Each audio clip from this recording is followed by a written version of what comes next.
Palakkad പോത്തുകണ്ടി dam ഉദ്യാനത്തിൽ വനിതാ ജീവനക്കാർ ഉൾപ്പെടെയുള്ളവർക്ക് സാമൂഹിക വിരുദ്ധരുടെ മർദ്ദനം. ഇന്നലെ വൈകിട്ട് 7 മണിയോടെയായിരുന്നു ആക്രമണം. സച്ചിൻ വള്ളിക്കാട് വിവരങ്ങളുമായി ചേരുന്നുണ്ട്. സച്ചിൻ, എന്താണ് വ്യക്തമാവുന്നത്? ആര്യ, ഇന്നലെ വൈകിട്ട് 7 മണിയോട് കൂടിയായിരുന്നു ആക്രമണം ഉണ്ടായത്. ഇതിൽ പ്രധാനമായും പറയുന്നത് ഈ പോത്തുണ്ടി ഡാം ഉദ്യാനത്തിലെ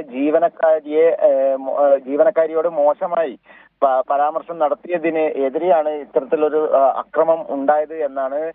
ഈ പ്രദേശവാസികളായിട്ടുള്ള 4 യുവാക്കളാണ് ഡാമിലെ, അതായത് ഉദ്യാനത്തിലെ ജീവനക്കാരെ മർദ്ദിച്ചത്. അതിനാൽ തന്നെ ഇവർക്കെതിരെ കേസെടുത്തിട്ടുണ്ട്. നെന്മാറ പോലീസാണ് നിലവിൽ കേസെടുത്തിട്ടുള്ളത്. 4 പേർക്കെതിരെ വധശ്രമം ഉൾപ്പെടെയുള്ള വകുപ്പുകൾ ചുമത്തിയാണ് നിലവിൽ കേസ് രജിസ്റ്റർ ചെയ്തിട്ടുള്ളത്. പോത്തുണ്ടി ഡാമിലെ വനിതാ ജീവനക്കാരിയോട് മോശമായ രീതിയിൽ പരാമർശം നടത്തിയത് ചോദ്യം ചെയ്തതിനെ തുടർന്ന് ജീവനക്കാരനെ മർദ്ദിക്കുകയാണ് ഈ യുവാക്കൾ ചെയ്തിട്ടുള്ളത്. അതിനാൽ തന്നെ കേസ് നിലവിൽ എടുത്ത് നെന്മാറ പോലീസ് അന്വേഷണം ആരംഭിച്ചിട്ടുണ്ട്.